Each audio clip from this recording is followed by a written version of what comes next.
بسم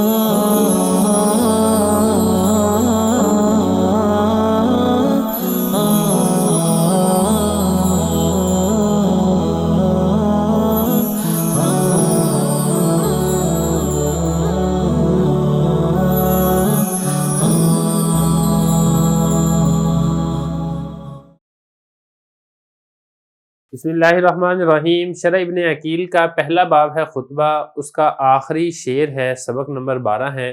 اسی کے ساتھ ہی ہمارا یہ سبق مکمل ہو جائے گا۔ آج کے سبق میں آخری شعر کی ترکیب کی جائے گی۔ عبارت دیکھ لیں، ترجمہ کرتے ہیں اور آخر میں اس کی تشریح کرتے ہیں۔ واللہ الواو للاستئناف ولفظ الجلالۃ مبتدأ یقضی فعل مضارع مرفوع بضمۃ مقدرۃ علی الیاء وفاعلہ ضمیر مستتر فیہ جوازا تقدیرہ ہوا یعود الی اللہ والجملۃ من الفعل الذی ہوا یقضی وفاعلہ فی محل رفع خبر المبتدأ بہبات جار ومجرور متعلق بیقضی وافرہ نعت لہبات لی ولہ فی درجات کل واحد منہن جار ومجرور وکلہن متعلقات بیقضی ودرجات مضاف والآخرہ مضاف الیہ مجرور وعلامۃ جرہ الکسرۃ الظاہرۃ وسکنہ لأجل الوقف وکان من حق المسلمین علیہ ان یعمہم بالدعاء لیکون ذالک اقرب الی الاجابہ۔ عبارت پڑھ لی ہے، ترجمہ دیکھ لیں۔ اور واو استئنافیہ ہے اور لفظ جلالہ مبتدا ہے اور یقضی فعل مضارع مرفوع ہے ضمہ مقدرہ کے ساتھ جو کہ یا پر ہے، اور اس کا فاعل ضمیر مستتر ہے۔ اس میں جوازی طور پر تقدیر عبارت ہے ہوا، یہ لوٹ رہی ہے لفظ اللہ کی طرف، اور یہ پورا جملہ فعل جو کہ ہوا ہے، ہوا یقضی، اور فاعل یہ محل رفع میں ہے، مبتدا کی خبر بن رہا ہے۔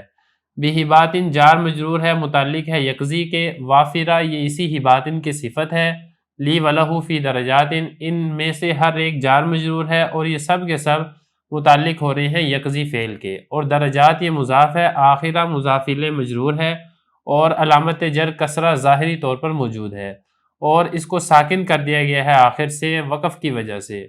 اور مسلمانوں کے حق ہے ان کے اوپر یہ تھا کہ مسلمانوں کو بھی دعا کے اندر عمومی شامل کرتے، اس لیے کہ یہ قبولیت کے زیادہ قریب ہے۔ عبارت ہوگی، ترجمہ ہوگی، اس کی تشریح کرتے ہیں۔ تشریح اس کی آسان ہے۔ سب سے پہلے حضرت نے فرمایا کہ جو واللہ، اس میں جو واو ہے یہ واو استئنافیہ ہے، مطلب یہاں سے نیا کلام شروع ہو رہا ہے، اس واو کا پچھلے جملے اور پچھلے شعر کے اوپر عطف نہیں کیا گیا ہے۔ اور لفظ جلالہ یعنی لفظ اللہ یہ مبتدا بن رہا ہے، تو لفظ اللہ بن جائے گا مبتدا، اور آگے پورا جملہ بن جائے گا اس مبتدا کی خبر۔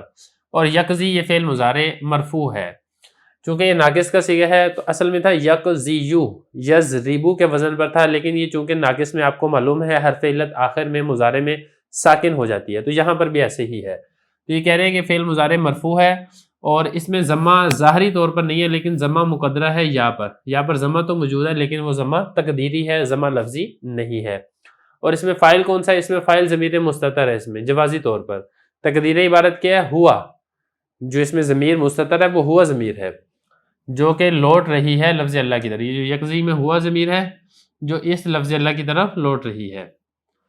اور یہ جو پورا جملہ ہے یہ فعل، اور اس میں ہوا ضمیر فاعل یقضی، اور اس کا فاعل یہ محل رفع میں ہے، مبتدا کی خبر واقع ہو رہا ہے۔ دیکھیں جب ہم نے لفظ اللہ کو مبتدا بنا دیا تھا تو یقضی والا جو پورا جملہ ہے یہ فعل، اس میں جو ہوا ضمیر فاعل ہے، اور آگے اس کا متعلق مل کر یہ محل رفع کے اندر ہے، یعنی یہ مرفوع ہے کیونکہ مبتدا کی خبر واقع ہو رہا ہے۔